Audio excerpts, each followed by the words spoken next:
Hello students, welcome to A to Z পরীক্ষা। তো আজকে আমরা যারা ফিজিওলজি অনার্স রয়েছে ইউনিভার্সিটি অফ ক্যালকাটা সেমিস্টার 2, তোমাদের সিলেবাসের একদম প্রথম যে টপিকটা রয়েছে সেল সিগন্যালিং, সেটার উপরে কিন্তু আজকে আমরা ক্লাসটা করব। ঠিক আছে, তো দেখো দেরি করব না, আগে ক্লাসটা শুরু করি। দেখো কি বলেছে সেল সিগন্যালিং। সেল সিগন্যালিং জিনিসটা কি বলেছে? It is a process by which cells communicate. Cell কি করে? কমিউনিকেট করে, মানে যোগাযোগ করে উইথ ইচ আদার, একে অপরের সঙ্গে।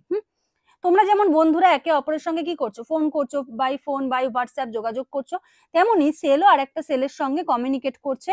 ঠিক আছে, টু কোঅর্ডিনেট দেয়ার ফাংশন, মানে তাদের যে কাজকর্মগুলো রয়েছে সেই কাজকর্মগুলো করার জন্য, and responses in the environment, এবং এনভায়রনমেন্ট অনুযায়ী রেসপন্স করার জন্য। ঠিক আছে, বলেছে ইট involves the transmission of signals through the chemical molecule. এবারে এই যে সিগন্যালের যে ট্রান্সমিশন, মানে কোনো একটা ধরো নির্দেশ বা বার্তা, সেটার যে পরিবহন ঘটাচ্ছে, কিভাবে ঘটাচ্ছে?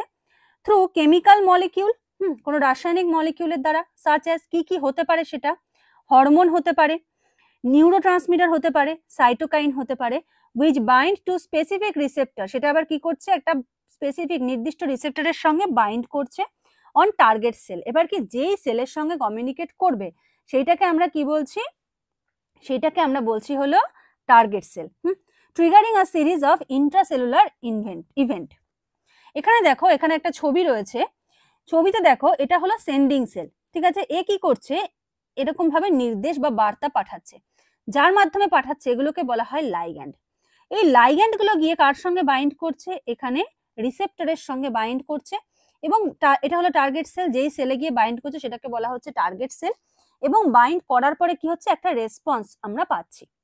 এবার ধরো এর কাজ এই কোষেই, ঠিক আছে, এই কোষেই যাবে, কিন্তু নন টার্গেট সেল, মানে পাশাপাশি যদি কোনো নন টার্গেট সেলও থাকে সেখানে কিন্তু যাবে না। কারণ এটা দেখো, এখানে দেখেছো রাউন্ড সাইজটা, এবার এখানে দেখো, এখানকার ধরো রিসেপ্টরটা এরকম দেখতে, তো এখানে কিন্তু কোনো রাউন্ড সাইজ মলিকিউল গিয়ে অ্যাটাচ হবে না।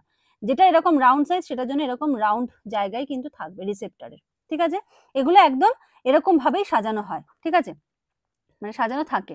আচ্ছা, এবার এই যে সেল সিগন্যালিং, হ্যাঁ, এটার বিভিন্ন ধরন আছে, টাইপস। প্রথমটা কি বলেছে দেখো, বলেছে অটোক্রাইন সিগন্যালিং। প্রথমটা কি বলেছে? অটোক্রাইন সিগন্যালিং।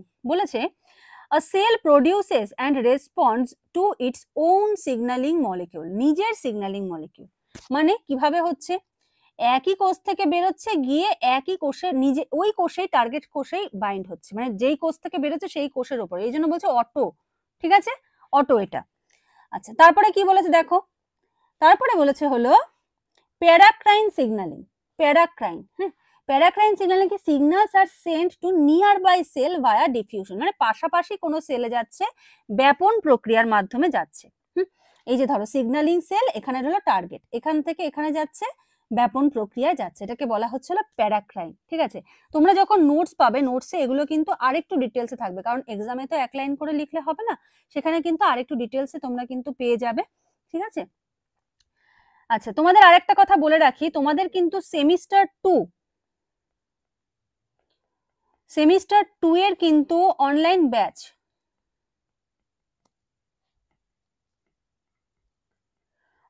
ব্যাচ, কিন্তু এপ্রিলের ফার্স্ট উইক থেকে স্টার্ট হচ্ছে। ঠিক আছে, ক্যালকাটা ইউনিভার্সিটি অনলাইন ব্যাচ এপ্রিলের ফার্স্ট উইক থেকে স্টার্ট হচ্ছে। আর যদি আদার্স ইউনিভার্সিটি কেউ থাকো, তোমরা যদি পড়তে চাও, তো মিনিমাম ব্যাচে কিন্তু 5 to 10 ক্যান্ডিডেট যদি থাকে আর কি, তোমরা স্টুডেন্টস থাকো 5 থেকে 10 জন, মিনিমাম 5 জন, তারপরে বাড়লে আরো ভালো হয় আর কি। তো তাহলে কিন্তু আমি ব্যাচ স্টার্ট করবো, কারণ একজন দুজন নিয়ে তো ব্যাচ স্টার্ট করা যায় না। যদি আদার্স ইউনিভার্সিটি যারা আছো আর কি, ধরো বর্ধমান ইউনিভার্সিটি, কল্যাণ ইউনিভার্সিটি, তোমরা যদি 5 জন থাকো, তাহলে কিন্তু আমি অনলাইন ব্যাচ স্টার্ট করব। এছাড়া ক্যালকাটা ইউনিভার্সিটির ব্যাচ কিন্তু স্টার্ট হবে এপ্রিলের ফার্স্ট উইক থেকে। ঠিক আছে, আচ্ছা, নেক্সট দেখো কি বলেছে এন্ডোক্রাইন সেল। বলেছে hormones are released into the blood stream. এবার এন্ডোক্রাইন মানে কি? অন্তঃক্ষরা। অন্তঃক্ষরা বলতেই আমরা কি বুঝি? হরমোন। ঠিক আছে, এবার হরমোন গুলো কোথায় রিলিজ হচ্ছে? ব্লাড স্ট্রিমে, into the blood stream and travel long distances to target cell. ঠিক আছে, এবারে দেখো এখান থেকে হরমোনটা বেরোলো, বেরিয়ে কোথায় আসলো? ব্লাড স্ট্রিমে। এবার ব্লাড স্ট্রিমে করে এটা পরিবাহিত হয়ে গেল, অনেক দূর যাওয়ার পরে এখান থেকে আবার বেরিয়ে গেল টার্গেট সেল, মানে যে স্টেশনের সাথে তার পৌঁছানোর কথা সেই স্টেশনে নেমে গেল। ঠিক আছে, ধরো এটা তুমি শিয়ালদা থেকে উঠলে তুমি ধরো যাবে বর্ধমান, ঠিক আছে? এবার তুমি ওঠার পরে তুমি ট্রেনের মাধ্যমে গেলে, এই যে ট্রেনের মাধ্যমে যাচ্ছ সেটা হলো ব্লাড স্ট্রিম, এখানে বর্ধমান স্টেশন আসলো, তুমি এখানে নেমে গেলে। কারোর হয়তো ডানকুনিতে কাজ, সে হয়তো ডানকুনিতে নেমে গেল, কারো দক্ষিণেশ্বরের কাজ, সে দক্ষিণেশ্বরে নেমে গেল, মানে যেই সিগন্যালিং মলিকিউলগুলোর যেখানে কাজ সে সেই স্টপেজে নেমে যাবে। আচ্ছা, এবারে বলেছে জাক্সটাক্রাইন সিগন্যাল। জাক্সটাক্রাইন সিগন্যাল কি বলেছে? এটা বলেছে direct cell to cell contact. ছবিটা দেখো, ছবিটা দেখলেই বুঝতে পারছো যে দুটো সেল পাশাপাশি রয়েছে এবং ডাইরেক্ট এই সেল থেকে এই সেলে কি হচ্ছে, ডাইরেক্ট কন্ট্যাক্ট হচ্ছে, ঠিক আছে? এটাকে বলছে জাক্সটাক্রাইন। এটা কি বলেছে? Is required for signal transmission through membrane bound protein. এটা কার মাধ্যমে হচ্ছে? এটা হচ্ছে মেমব্রেন বাউন্ড প্রোটিনের মাধ্যমে এটা হচ্ছে। নেক্সট দেখো বলেছে হলো কি সাইন্যাপটিক, ঠিক আছে? Synaptic signalling. সাইন্যাপটিক সিগন্যালিং এ কি বলেছে দেখো, occurs in the nervous system. এটা কোথায় হচ্ছে? আমাদের স্নায়ুতন্ত্রে হচ্ছে, ঠিক আছে? সাইন্যাপসের মধ্যে। সাইন্যাপস কাকে বলছে? সাইন্যাপস হলো যখন একটা নিউরন এসে যেখানে শেষ হচ্ছে, এখান থেকে ধরো আরেকটা নিউরন শুরু হচ্ছে, তো এই যে জয়েন্টের যে জায়গাটা সেটাকে বলা হচ্ছে সাইন্যাপস, ঠিক আছে? তো সাইন্যাপসের মাধ্যমে কি হয়, ওয়্যার নিউরন ট্রান্সমিট সিগন্যাল বায়া নিউরোট্রান্সমিটার। কার মাধ্যমে ট্রান্সমিট করে? নিউরোট্রান্সমিটার। হতে পারে নিউরোট্রান্সমিটারটা হলো অ্যাসিটাইল কোলিন, ঠিক আছে? তোমাদের সাইন্যাপস ইন ডিটেলসে নেই সেকেন্ড সেমে, যখন নার্ভাস সিস্টেম পড়বে তখন এটা কিন্তু একদম ডিটেলসে পড়তে হবে, মেকানিজম কি, কিভাবে এখান থেকে সাইন্যাপটিক ট্রান্সমিশন হচ্ছে, ঠিক আছে? এটারই একটা আলাদা নোট হয়, ঠিক আছে? তো এটার উপরে কিন্তু তোমাদের তখন পড়তে হবে। এখন শুধু মনে রাখো যে সাইন্যাপটিক সিগন্যালিংটা নিউরো ট্রান্সমিটারের মাধ্যমে হচ্ছে, ঠিক আছে? এখানে ধরো ছবিটা রয়েছে। এবার এই যে প্রত্যেকটা তোমাদের যদি সেল সিগন্যালিং কোশ্চেন আসে, প্রত্যেকটার কিন্তু আলাদা আলাদা করে ছবি দিতে হবে, লেখাটা আরেকটু বড় করে লিখতে হবে, সেটা কিন্তু তোমরা নোটসে পেয়ে যাবে। তো আশা করি সেল সিগন্যালিং এর ব্যাপারটা তোমরা বুঝতে পেরেছো। যদি কোনো ডাউটস থাকে অবশ্যই কমেন্ট করে জানিও।